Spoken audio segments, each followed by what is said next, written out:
Good morning all of you.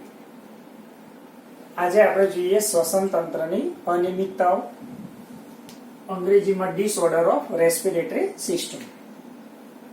શ્વસન તંત્રની અનિયમિતતામાં અહીંયા એક રોગ આપણે જોવાનો છે, દમ, જેને અસ્થમા તરીકે પણ તેને ઓળખવામાં આવે છે. દમ અથવા તો બીજું નામ છે અસ્થમા. આ પ્રકારનો રોગ કેવી રીતે થતો હશે અથવા ક્યાં થતો હશે? તો સૌથી પહેલું લઈએ સ્થાન કે દમ અસ્થમા ક્યાં થાય છે, તો એ શ્વાસ નળી અને તેની શાખાઓમાં.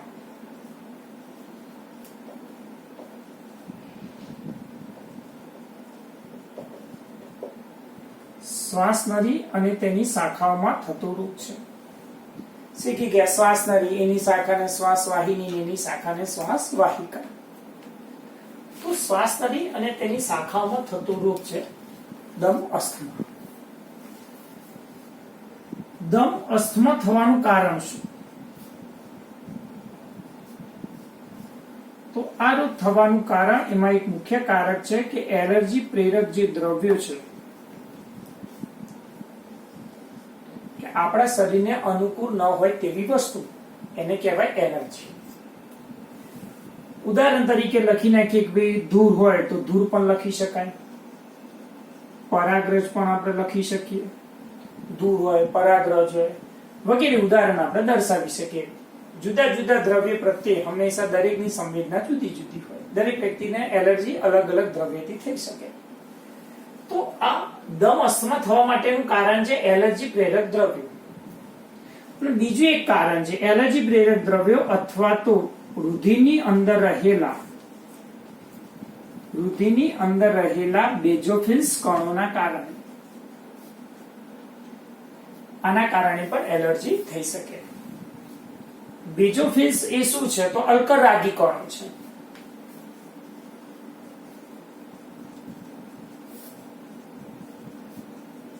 જે 10મા ધ્રુવમાં મિત્રો તમે શીખી ગયા છો, એક પ્રકારના શ્વેતકણ છે. તો દમ અસ્થમા એ શ્વાસ નળી અને તેની શાખાઓમાં થતો રોગ છે. એલર્જી પ્રેરક દ્રવ્યોથી અથવા તો રુધિરના બેઝોફિલ્સના કારણે આવા પ્રકારના રોગો થવાની સંભાવના આપણને જોવા મળશે.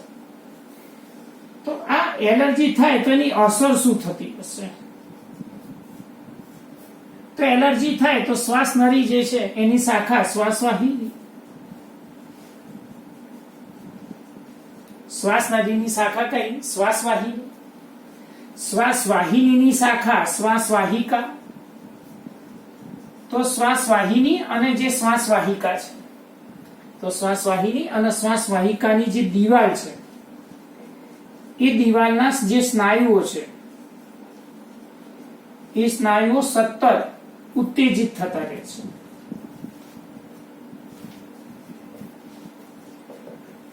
અને સ્નાયુઓ સતત ઉત્તેજિત થાય છે, તેથી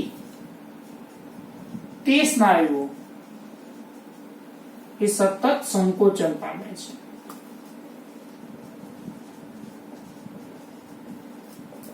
સંકોચન પામે છે એટલે જે નલિકાઓ છે એ નલિકા શું બની જાય છે?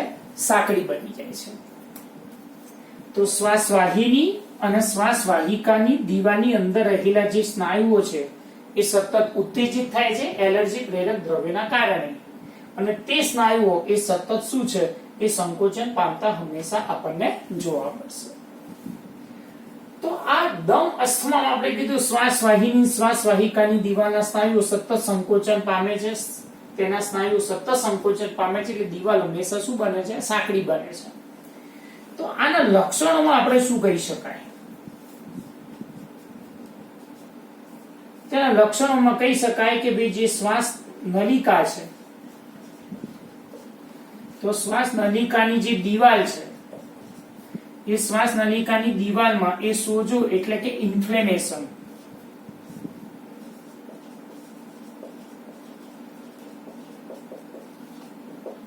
સોજો એટલે કે ઇન્ફ્લેમેશનની પ્રક્રિયા થાય છે.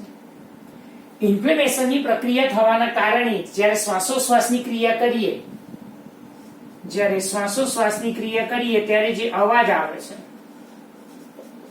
શ્વાસોશ્વાસની ક્રિયા વખતે ત્યાં શું ઉત્પન્ન થાય છે? અવાજ, જેને વીપિંગ તરીકે તેને દર્શાવી શકાય. તો આ શ્વાસ નલિકાની દિવાલમાં ઇન્ફ્લેમેશન કેવી રીતે આવે છે, તો આપણે અહીં આકૃતિ દ્વારા એને સમજીએ.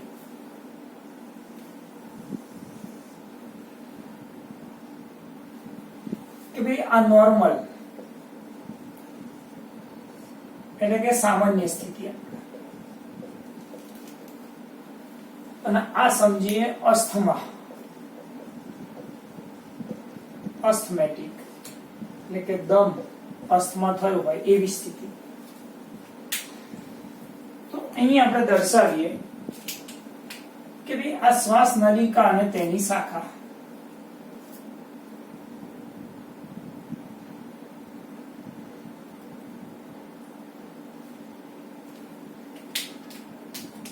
આપણે દર્શાવીએ વાયુકોષ્ઠ.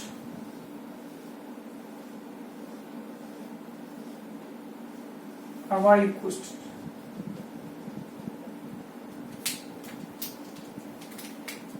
એનો અહીંયા આપણે એક છેદ બતાવી દઈએ.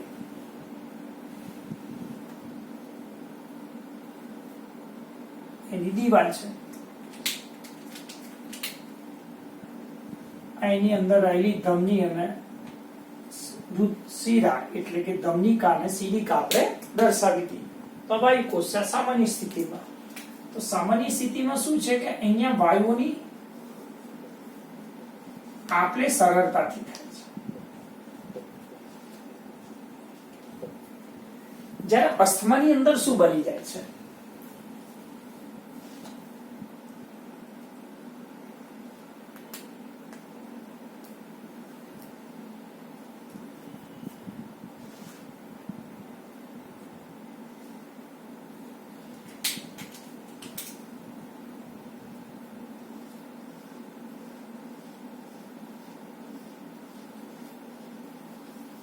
વાયુકોષ્ઠ.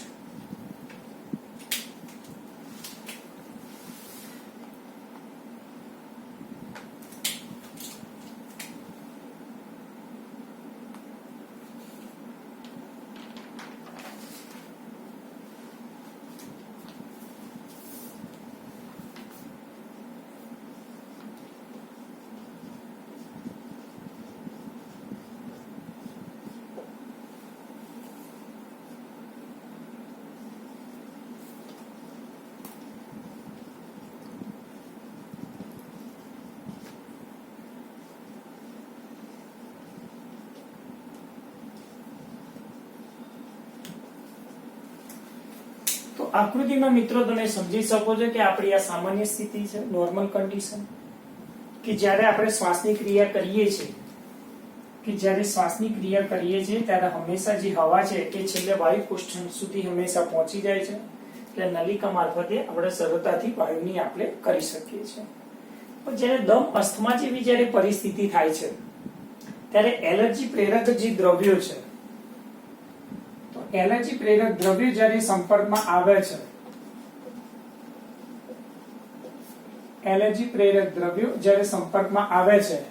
ત્યારે શ્વાસ વાહિકાની જે નલિકા છે એ સાંકડી બની જાય છે, જેના કારણે વાયુઓની આપલે થઈ શકતી નથી. તો આને બીજી આકૃતિ દ્વારા પણ આપણે સમજવાનો પ્રયત્ન કરીએ. આપણે દર્શાવ્યું કે ભાઈ આ એક શ્વાસ નળી છે, ટ્રેકિયા છે. તો માન લો કે ભાઈ જ્યારે આપણે શ્વાસની ક્રિયા કરી ત્યારે શ્વાસની ક્રિયા દ્વારા આપણા શરીરની અંદર હંમેશા બેક્ટેરિયા પ્રવેશે. અહીંયા દર્શાવી દઈએ બેક્ટેરિયા.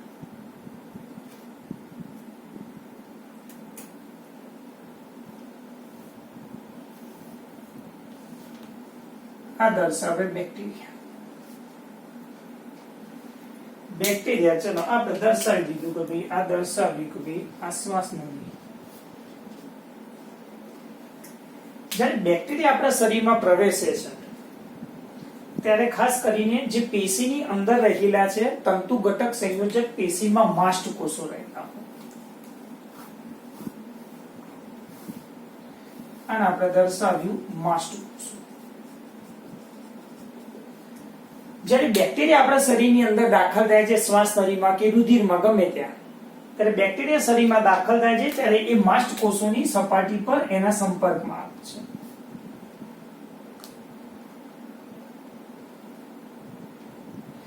બેક્ટેરિયા જ્યારે સંપર્કમાં આવે છે ત્યારે માસ્ટ કોષોમાંથી પ્રવાહીનો સ્ત્રાવ થાય છે. એનું નામ છે હિસ્ટેમાઇન. માંથી હિસ્ટેમાઇન નામનું દ્રવ્ય બહાર આવે છે. હિસ્ટેમાઇન નામનું જ્યારે દ્રવ્ય બહાર આવે છે ત્યારે એ બે પ્રકારના કાર્યો કરે છે. એક કાર્ય કરે છે જેને વાસો ડાયલેશન તરીકે તેને ઓળખવામાં, અને બીજા પ્રકારનું કાર્ય છે જેને બ્રોન્કો કન્સ્ટ્રિક્ટર તરીકે તેને દર્શાવી શકાય. ગુજરાતીમાં લખીએ કે ભાઈ શ્વાસ નળીનું સંકોચન, અને અહીંયા લખી નાખીએ એનું ગુજરાતી કે રુધિર વાહિનીનું વિસ્તરણ. તો તમે વિચારો કે જ્યારે એલર્જી પ્રેરક દ્રવ્યો આપણા શરીરની અંદર શ્વાસ મારફતે જ્યારે પ્રવેશે છે અને આપણી શ્વાસ નળીની દિવાલ સાથે જ્યારે સંપર્કમાં આવે છે તો એ બેક્ટેરિયા એ પેશીની અંદર રહેલા માસ્ટ કોષોના સંપર્કમાં આવે છે. તો માસ્ટ કોષોના સંપર્કમાં બેક્ટેરિયા આવતા તેમાંથી એક પ્રવાહીનો સ્ત્રાવ થાય છે. એનું નામ છે હિસ્ટેમાઇન. હિસ્ટેમાઇનનું કાર્ય છે કે શ્વાસ નળીનું એ શું કરી નાખશે, એ શ્વાસ નળીનું સંકોચન એટલે કે નલિકા સાંકડી બનાવી દેશે. તો આપણી જે શ્વાસ નળી છે એને હંમેશા શું કરી નાખશે, સંકોચન કરી નાખશે. શ્વાસ નળીનું સંકોચન કરી નાખે છે. બીજું કાર્ય શું છે કે ભાઈ રુધિર વાહિની. તો અહીંયા આકૃતિમાં દર્શાવી દઈએ. તો માની લો કે ભાઈ આ દર્શાવી, તો મેં આ દર્શાવી એ રુધિર વાહિની છે. તો જ્યારે હંમેશા એલર્જી પ્રેરક દ્રવ્ય પ્રવેશે છે ત્યારે રુધિર વાહિનીનું વિસ્તરણ થાય છે. તો અહીંયા આપણે આકૃતિ દ્વારા દર્શાવી દઈએ કે ભાઈ આ રુધિર વાહિનીનું વિસ્તરણ, એટલે માન લો કે ભાઈ આ રુધિર વાહિની એ મોટી થઈ ગઈ. તો રુધિર વાહિની જ્યારે મોટી થાય છે ત્યારે હંમેશા તેમાંથી પ્લાઝમા, રુધિરની અંદર રહેલું પ્લાઝમા બહાર આવે છે, એટલે કે રુધિર રસ બહાર આવે છે. જ્યારે રુધિર રસ બહાર આવે છે તો એ રુધિર રસની અંદર શ્વેત કણો એટલે કે WBC પણ બહાર આવે છે. રુધિર રસમાંથી જ્યારે રુધિર રસમાં રહેલા WBC બહાર આવે છે ત્યારે એ WBC ચલો રેડ પેનથી લખીએ. એ WBC આ બેક્ટેરિયાની ફરતે હંમેશા એને, કારણ કે શ્વેત કણોનો ખોરાક જ બેક્ટેરિયા છે, એ તો ખુશ થઈ જશે. એટલે તરત જ આ WBC એ આ બેક્ટેરિયાની ફરતે હંમેશા વિખરાઈ જશે.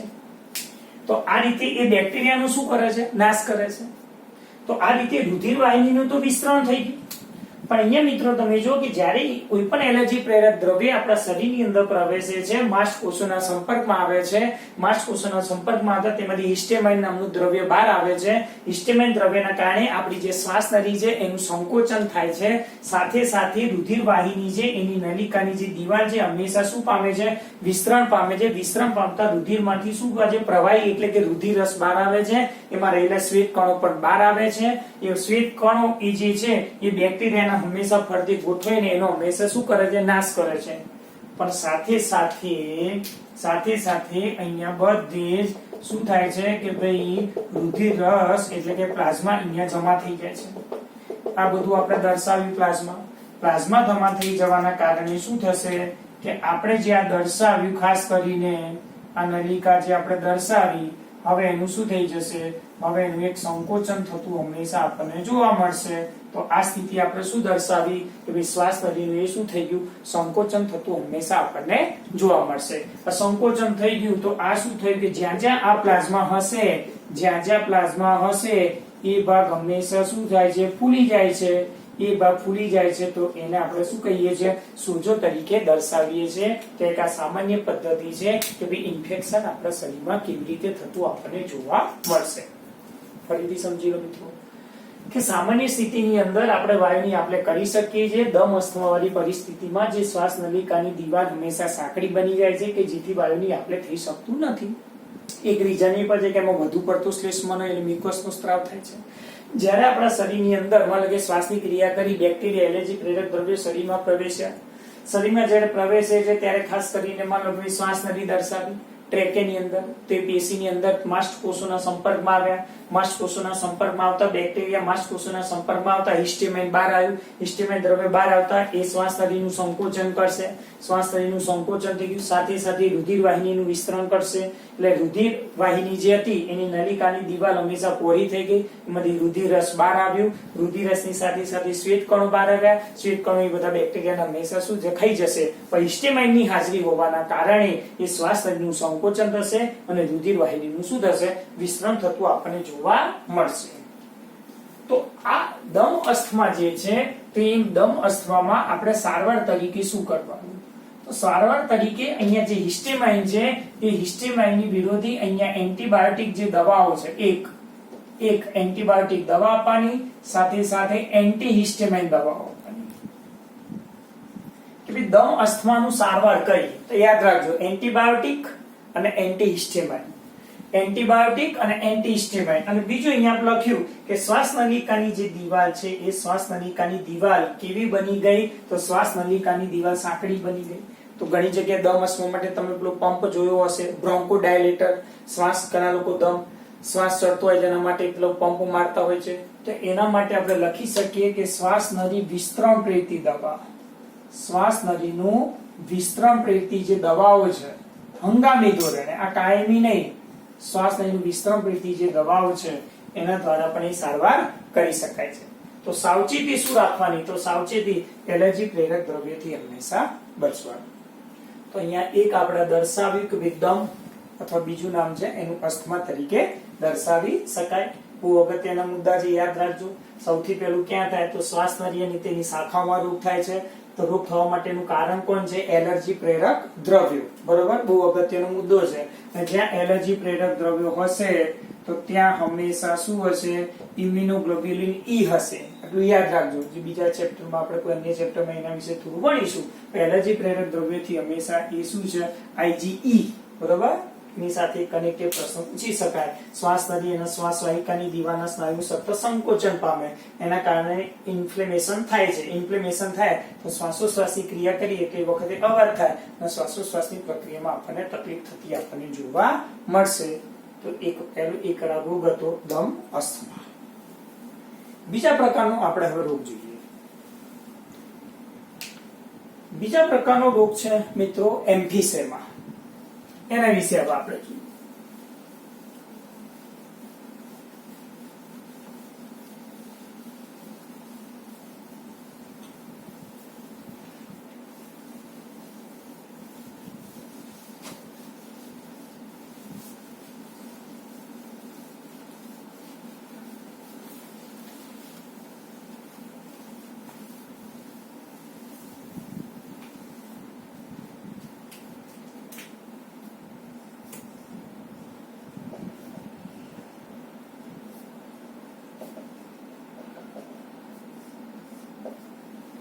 ચલો, બીજા રોગનું નામ છે એમ્ફીસેમા.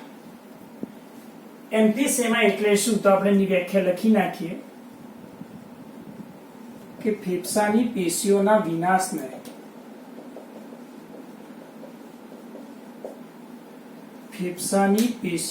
વિનાશને એમ્ફીસેમા કહે છે. અંગ્રેજી નામ પણ એનું એમ્ફીસેમા છે. તો એમ્ફીસેમા થવા પાછળનું કારણ શું, તો આ થવા પાછળનું કારણ એક વધુ પડતું ધૂમ્રપાન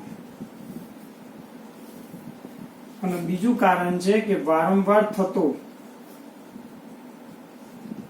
ક્રોનિક બ્રોન્કાઇટિસ નામનો રોગ.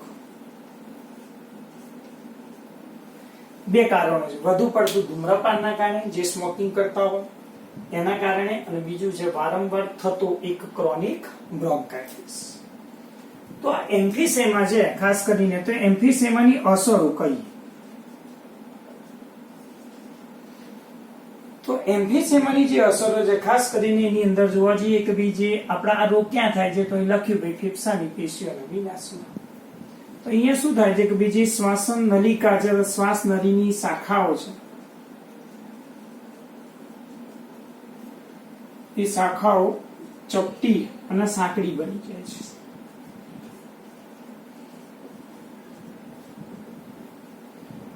તો શ્વાસ નળીની શાખાઓ ચપટી અને સાંકડી બની જાય છે. વાયુકોષને ઓક્સિજન મળતો નથી.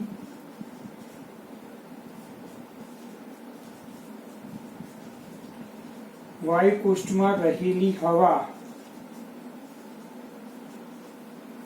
બહાર જઈ શકતી નથી. તો આના કારણે એના લક્ષણો શું જોવા મળે છે? જો વાયુકોષમાંથી હવા બહાર ન જઈ શકે તો કહી શકાય કે બીજી ફેફસા છે, તો જે વાયુકોષ છે એ ફેફસા હંમેશા ફૂલેલા જોવા મળે છે.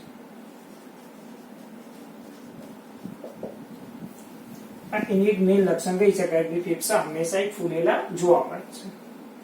લક્ષણો તરીકે હંમેશા કફ એટલે કે ગરફા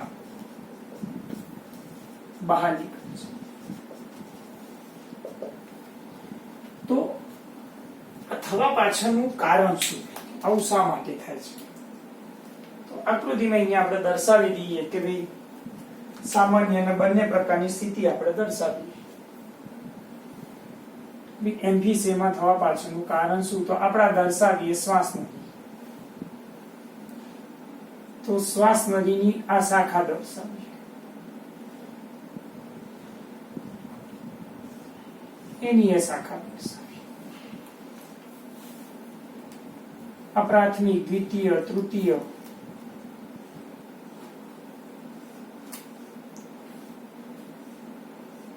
પછી અંત્ય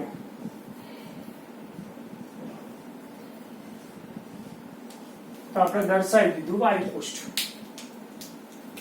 આપણે દર્શાવ્યું વાયુકોષ્ઠ. તો અહીંયા શું થાય છે કે આ જે શ્વાસ વાહિકાઓ છે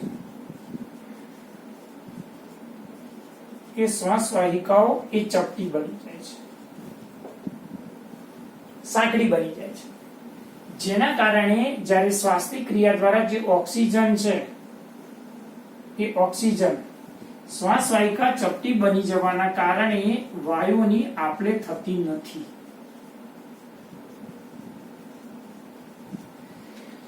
વાયુની આપલે ના થાય એટલે વાયુકોષને ઓક્સિજન ના મળે. વાયુકોષની અંદર હવા ભરેલી છે એટલે વાયુકોષો હવા ભરેલી હોવાના કારણે વાયુકોષો કેવા રહે છે? ફૂલેલા. લાંબા સમય સુધી જો ગંભીર સમસ્યા રહે તો વાયુકોષ્ઠો જો ફાટી જાય, એક વાર જો એની સ્થિતિસ્થાપકતા ગુમાવે દે તો ફરીથી એની કોઈ પણ પ્રકારનો ઈલાજ શક્ય નથી. તો અહીંયા એમ્ફીસેમા જે અહીંયા લખ્યું આપણે ફેફસાની પેશીઓના વિનાશના કારણે મુખ્ય કારણ આ છે કે વધુ પડતું એ શું છે? ધૂમ્રપાનના કારણે હંમેશા થતું આપણને જોવા મળશે. મેં રીઝન આપણું આ છે કે જેના કારણે હંમેશા ફેફસાની પેશીઓનો શું થઈ જાય છે? વિનાશ થતો આપણને જોવા મળશે. અને જે લોકો સ્મોકિંગ કરતા હશે તો સ્વાભાવિક વસ્તુ એ કે ઓક્સિજન ની માત્રા કેવા પ્રકારની હશે? તો ઓછા પ્રકારની હશે. તો અહીંયા જોવા જઈએ આપણે તો ભાઈ ઓક્સિજનની માત્રા કેવી હશે? ઓછી. ઓક્સિજનની માત્રા ઓછી હોવાના કારણે ક્યારેક વ્યક્તિનો જે રંગ છે એ બ્લુ કલરનો એટલે એને બ્લુ બ્લોટર તરીકે પણ તેને દર્શાવી શકાય. અને શું કહેવાય? બ્લુ બ્લોટર તરીકે પણ તેને દર્શાવી શકાય. બરાબર? નીટમાં પૂછી શકાય એવો પ્રશ્ન છે કે શરીરની અંદર ઓક્સિજનની માત્રા હંમેશા બ્લડમાં કેવી થઈ જાય? ઓછી. તો આવા પ્રકારની જે ખામી છે એને બ્લુ બ્લોટર તરીકે દર્શાવી શકાય. વાયુકોષને જો ઓક્સિજન ના મળે, વાયુકોષને જો અહીંયાથી ઓક્સિજન ના મળે તો વિચારો કે વાયુકોષમાંથી ઓક્સિજન ક્યાં જાય છે? તો વાયુકોષમાંથી ઓક્સિજન જતો તો ક્યાં? રુધિર. રુધિર હંમેશા કોને પ્રાપ્ત થતું હતું? તો શરીર, હૃદય, મગજ, બાકીના અન્ય અંગોને પ્રાપ્ત થતું હતું. હવે જો અહીંયા નલિકા સાંકડી થઈ ગઈ, વાયુકોષનો ઓક્સિજન મળતો નથી, તો રુધિર હવે આગળ ઓક્સિજન હૃદય, મગજ કે અંગોને ઓક્સિજન પહોંચાડશે નહીં. ઓક્સિજન નહીં પહોંચાડે તો એના જે કાર્યો છે તો કાર્યો હંમેશા એ શું છે? જોખમાત આપણને જોવા મળશે. તો વાયુકોષ એક વખત પોતાની જો સ્થિતિસ્થાપકતા ગુમાવી દે, વાયુકોષ જો ફાટી જાય તો ફરીથી કોઈ પણ પ્રકારનો ઈલાજ શક્ય નથી. તો આ એમ્ફીસેમા ન થાય એના માટે શું સાવચેતી રાખવાની? એમ્ફીસેમા ન થાય તો એના માટેની સાવચેતી તરીકે દર્શાવી શકાય કે ભાઈ ધૂમ્રપાનથી દૂર રહેવું. સાવચેતીમાં કહી શકાય કે ભાઈ ધૂમ્રપાનથી હંમેશા એ શું છે, દૂર રહેવું. તો આની સારવાર શું કરી શકાય? તો સારવાર તરીકે આપણે દર્શાવીએ તો સારવારમાં તો આપણે દર્શાવી શકાય કે ભાઈ એન્ટીબાયોટિક દવાઓ, અને ખાસ કરીને જે પંપ છે શ્વાસ નળીનું વિસ્તરણ પ્રેરિત દવા અથવા પંપ.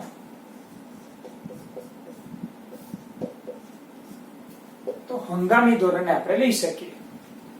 તો એક બીજા પ્રકારની જે ખામી છે જેને એમ્ફીસેમા તરીકે તેને અહીંયા દર્શાવવામાં આવે છે, જેમાં ખાસ કરીને કોણ નુકસાન થાય છે? તો વાયુકોષની જે દિવાલ છે, તો વાયુકોષની દિવાલ હંમેશા શું છે, નુકસાન થતું હંમેશા આપણને જોવા મળશે. એટલે કે વાયુકોષની જે દિવાલ છે એ વાયુકોષની દિવાલ જે છે એ હંમેશા કેવી હોય? પાતળી હોય. એની અંદર ઇલેસ્ટિન નામનું પ્રોટીન આવેલું હોય.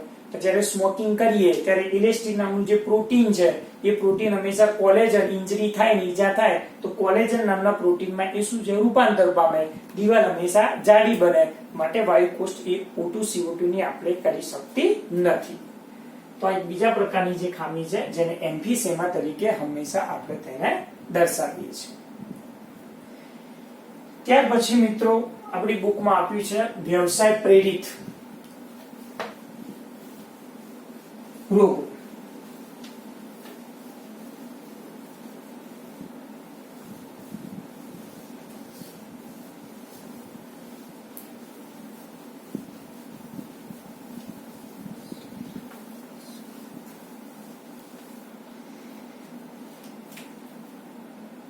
વ્યવસાય પ્રેરિત રોગો સિવાય આપણે એક વધારાના જે રોગો વિશે ભણી નાખીએ.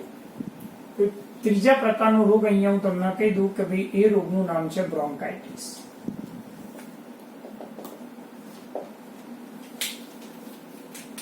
અહીંયા ફૂદરીત કરીને દર્શાવી છે કારણ કે આપણે NCERT માં નથી આવ્યું, છતાં એના વિશે ટૂંકમાં માહિતી જોઈએ કે બ્રોન્કાઇટિસ ક્યાં થાય. બ્રોન્ક વત્તા ઇટિસ. ઇટિસ એટલે સોજો, બ્રોન્ક એટલે નલિકા, શ્વાસ નળી. તો શ્વાસ નલિકામાં થતો સોજો, તો અહીંયા સ્થાન તરીકે લખી નાખીએ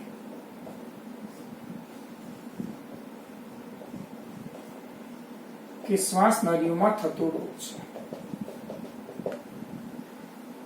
બ્રોન્કાઇટિસ થવાનું કારણ શું છે? જ્યારે કોઈ પણ પ્રકારની ધૂળ છે, ડસ્ટ છે અથવા કોઈ અન્ય પદાર્થો છે જેના સંપર્કમાં આવીએ તો ખાસ કરીને ધૂળની અંદર રહેલા જે વાયરસ છે તો વાયરસના ચેપના કારણે અને ખાસ કરીને બેક્ટેરિયલ ઇન્ફેક્શન અને બેક્ટેરિયાના ચેપના કારણે વાયરસ અને બેક્ટેરિયાના ચેપના કારણે હંમેશા શું થાય છે? બ્રોન્કાઇટિસ થાય છે. ક્યાં થાય છે મિત્રો? તો શ્વાસ નળીમાં થાય છે. તો બ્રોન્કાઇટિસ થાય છે તો એનું કારણ આપણે દર્શાવી દીધું, ભાઈ વાયરસ અને ચેપના કારણે હંમેશા આવા પ્રકારની સમસ્યા થાય છે. તો બ્રોન્કાઇટિસ જોવા જઈએ તો બ્રોન્કાઇટિસના જે પ્રકારો છે એ બે પ્રકારના છે. એક પ્રકાર છે ક્રોનિક બ્રોન્કાઇટિસ,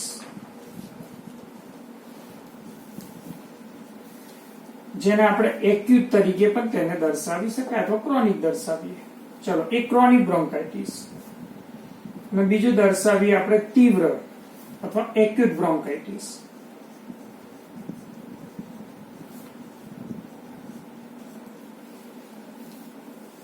ક્રોનિક બ્રોન્કાઇટિસ કોને કહેવાય? કે ભાઈ જે વારંવાર ઉથલું મારતો હોય, રોગ એકનો એક વારંવાર થતો હોય. તો અહીંયા લખી નાખીએ ભાઈ વારંવાર ઉથલો મારતા બ્રોન્કાઇટિસને ક્રોનિક બ્રોન્કાઇટિસ કહે છે. તો એક્યુટ કોને કહેવાય? તો એક્યુટ બ્રોન્કાઇટિસને લખી નાખીએ કે સતત દાહક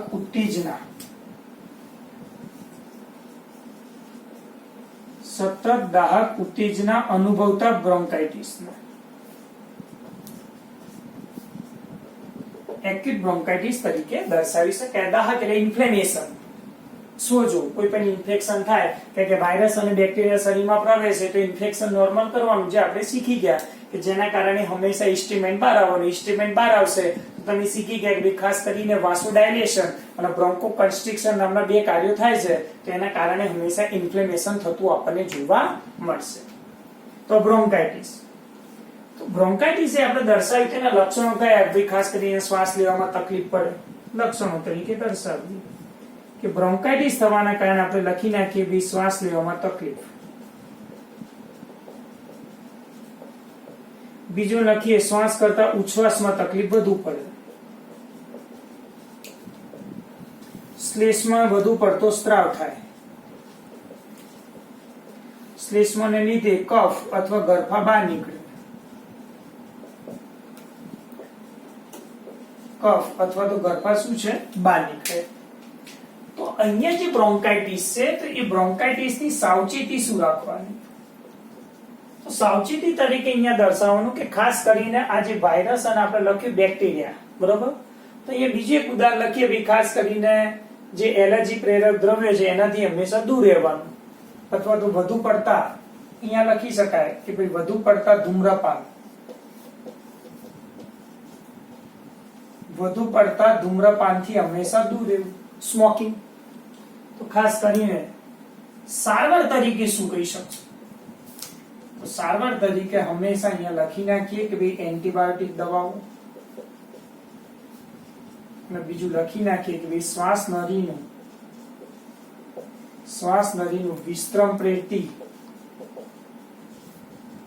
દવા, અથવા તો તમે જાણો કે હંગામી ધોરણે બ્રોકોડાયલેટર જે પંપ આવે છે એનો ઉપયોગ તમે કરી શકો.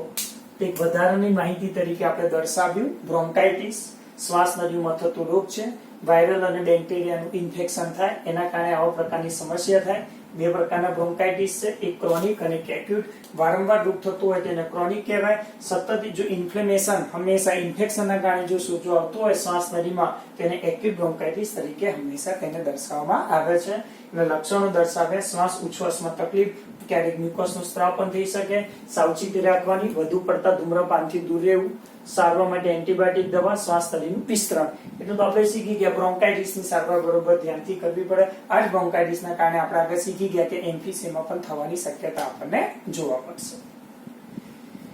તો આના પછી આપણે એક જોઈએ વધારાનો રોગ તરીકે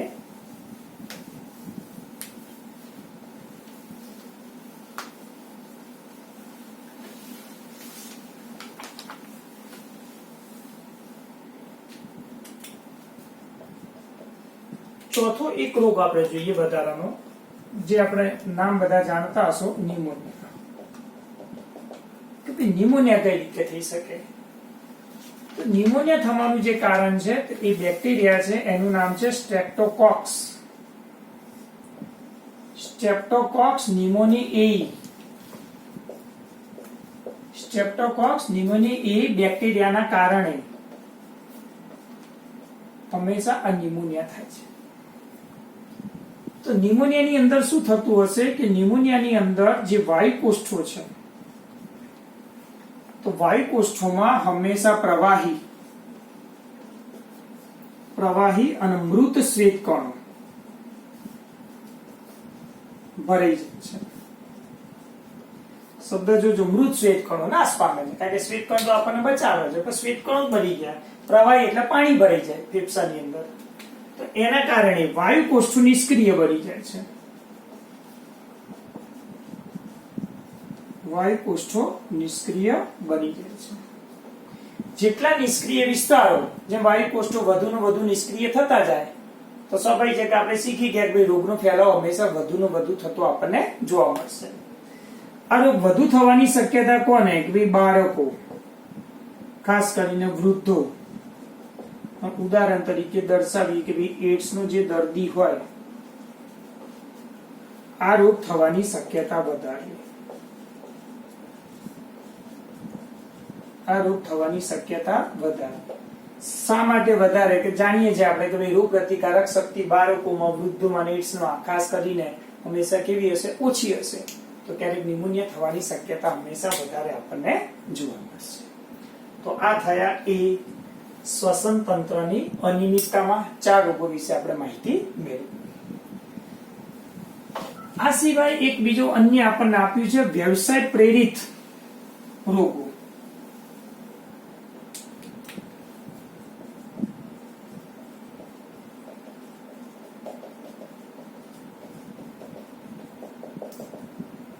વ્યવસાય પ્રેરિત રોગો મિત્રો, તો અહીંયા આપણને શું દર્શાય? તો અહીંયા આપણને આપ્યું છે કે ખાસ કરીને કેટલીક જગ્યાએ પથ્થરો તોડવાનું કામ ચાલતું, કાં તો પથ્થરો દરવાનું કામ ચાલતું. ઘણી જગ્યાએ તમે જાણો છો કે ભાઈ સિમેન્ટની જે ફેક્ટરી હોય કાં તો ક્વોરી હોય,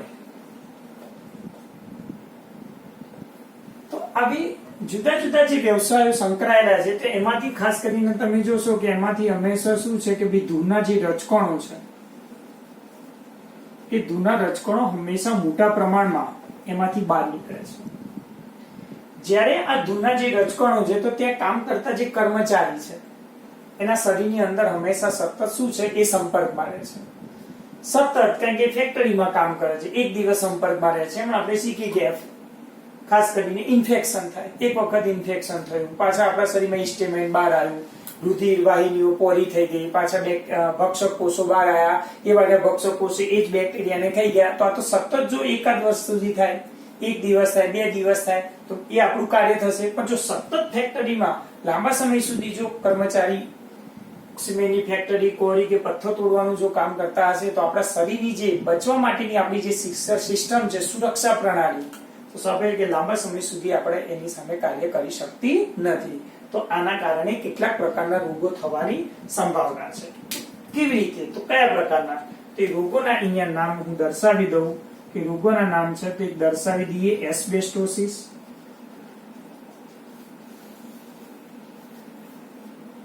બીજા પ્રકારનું નામ છે સિલિકોસિસ, જે નીટમાં પૂછાઈ ગયું હતું. એસ્બેસ્ટોસિસ, સિલિકોસિસ, અને ત્રીજું નામ છે ફાઇબ્રોસિસ. યાદ રાખજો, નામ જ યાદ રાખવાનું. એસ્બેસ્ટોસિસ તો લખી નાખી કે ભાઈ એસ્બેસ્ટોસના રેસા.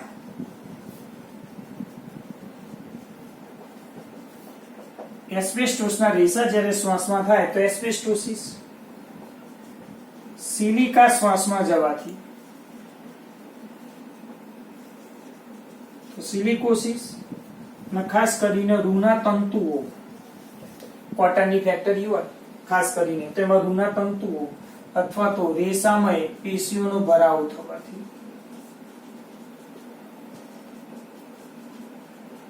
તો એના કારણે જે રોગ થાય એને ફાઇબ્રોસિસ તરીકે હંમેશા તેને દર્શાવવામાં આવે છે.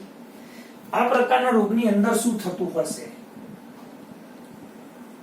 તો આ પ્રકારના રોગની અંદર અહીંયા આપણે દર્શાવી દઈએ કે ભાઈ આ વાયુકોષ છે. અહીંયા આપણે દર્શાવીએ કે ભાઈ માનો કે ભાઈ ડસ્ટ આપણા શરીરની અંદર પ્રવેશી, કાં તો દર્શાવી દઈએ કે ભાઈ આપણા શરીરમાં એસ્બેસ્ટોસ પ્રવેશી, માનો કે સિલિકા પ્રવેશી. તો આ જ્યારે પ્રવેશે તો સ્વાભાવિક આપણને નોર્મલ ઇન્ફેક્શન તો થવાનું. તેના સામે આપણા શરીરની અંદર હંમેશા સતત થશે તો એની સામે શું છે? એક પ્રકારનું રક્ષણાત્મક આવરણ ઉત્પન્ન થશે. તો આ એક પ્રકારનું શું છે? લેયર બની જશે, એક પ્રકારનું આવરણ. તો આ આવરણ શાનું બની જશે? એક પ્રકારનું આવરણ બની જશે. તો આ જે આવરણ છે એ પ્રોટીનનું આવરણ છે, જે આપણને રક્ષણ તરીકે કાર્ય કરે છે. તો આપણી જે આ વાયુકોષ્ઠ છે, તો આપણી જે આ વાયુકોષ્ઠ છે, તો અહીંયા વાયુકોષની જે દિવાલ છે, તો વાયુકોષની દિવાલ કેવી હોય? તો આપણે શીખી ગયા મિત્રો કે વાયુકોષની દિવાલ પાતળી હોય, જેના કારણે વાયુની આપલે થઈ શકે. તો વાયુકોષની જે દિવાલ પાતળી છે, તો વાયુકોષની દિવાલ શાની બનેલી હોય? તો ઇલાસ્ટિન નામના પ્રોટીનની બનેલી હોય. ઇલાસ્ટિન શબ્દ છે તો સ્વાભાવિક છે કે એના કારણે સ્થિતિસ્થાપકતાનો ગુણધર્મ ધરાવતા હોય, ઇલાસ્ટિસિટીનો ગુણધર્મ ધરાવતા હોય. તો જ્યારે કોઈ ધૂળ, એસ્બેસ્ટોસ કે સિલિકા આપણા શરીરમાં પ્રવેશે ત્યારે સ્વાભાવિક છે કે ભાઈ વાયુકોષની જે દિવાલ છે, તો વાયુકોષની દિવાલને હંમેશા શું થાય છે? નુકસાન થાય છે. તો વાયુકોષની દિવાલને જ્યારે નુકસાન થશે તો ખાસ કરીને એની સામે રક્ષણ મેળવવા માટે પ્રોટીન એક આવરણ બની જશે. એ આવરણને કહેવાય કોલેજન. તો શરૂઆતમાં કયું હતું પ્રોટીન? ઇલાસ્ટિન. ઇલાસ્ટિન પ્રોટીન કેવું હતું? પાતળું. એના કારણે વાયુની શું થઈ શકતી હતી? આપલે થઈ શકતી હતી. પણ હવે એ પ્રોટીન કયું બની ગયું ભાઈ? કોલેજન. તો કોલેજન પ્રકારનું પ્રોટીન હંમેશા કેવું છે? કોલેજન પ્રકારનું પ્રોટીન ઇલાસ્ટિનની સરખામણીમાં હંમેશા જાડું છે. પડ હંમેશા જાડું થઈ ગયું. તો પડ જાડું થવાના કારણે જે સ્થિતિસ્થાપકતાનું ગુણધર્મ છે, એ સ્થિતિસ્થાપકતાનું ગુણધર્મ કેવું થઈ ગયું મિત્રો? ઓછો થઈ ગયો. આ જ પરિસ્થિતિ પેલા એમ્ફીસેમામાં મેં તમને કીધી હતી, વાયુકોષની દિવાલને નુકસાન કેવી રીતે થાય. તો આ રીતે વાયુકોષની દિવાલને શું થાય છે? એ નુકસાન થતું આપણને જોવા મળશે. વાયુકોષની દિવાલને જો એની સ્થિતિસ્થાપકતા ઓછી થઈ જશે તો સ્વાભાવિક વસ્તુ છે કે લાંબા સમયગાળે હંમેશા કેટલાક પ્રકારના જો એસ્બેસ્ટોસ ના કારણે રોગ થશે તેને એસ્બેસ્ટોસિસ, સિલિકાના કારણે થશે તો સિલિકોસિસ, જો ભ્રૂણતંતુઓ કે રેસાની પેશીનો ભરાવ થાય તેને ફાઇબ્રોસિસ તરીકે હંમેશા તેને દર્શાવવામાં આવે છે. ખાસ કરીને વ્યવસાય પ્રેરિત રોગો સાથે સંકળાયેલા જે કર્મચારી હોય એમને ખાસ કરીને મુખવટો અથવા તો માસ્ક બરાબર પહેરવું એ ખૂબ જ જરૂરી બનતું હંમેશા આપણને જોવા બનશે. એક અગત્યનો મુદ્દો જોવા મળશે. તો આ કહેવાય વ્યવસાય પ્રેરિત રોગો. બહુ અગત્યનો મુદ્દો આ છે, ખાસ કરીને નીટમાં પૂછી શકાયો પ્રશ્ન છે. ના નીટમાં એ પૂછાઈ ગયેલો પ્રશ્ન છે. તો વ્યવસાય પ્રેરિત રોગો એસ્બેસ્ટોસિસ, સિલિકોસિસ અને ફાઇબ્રોસિસ. ઓકે.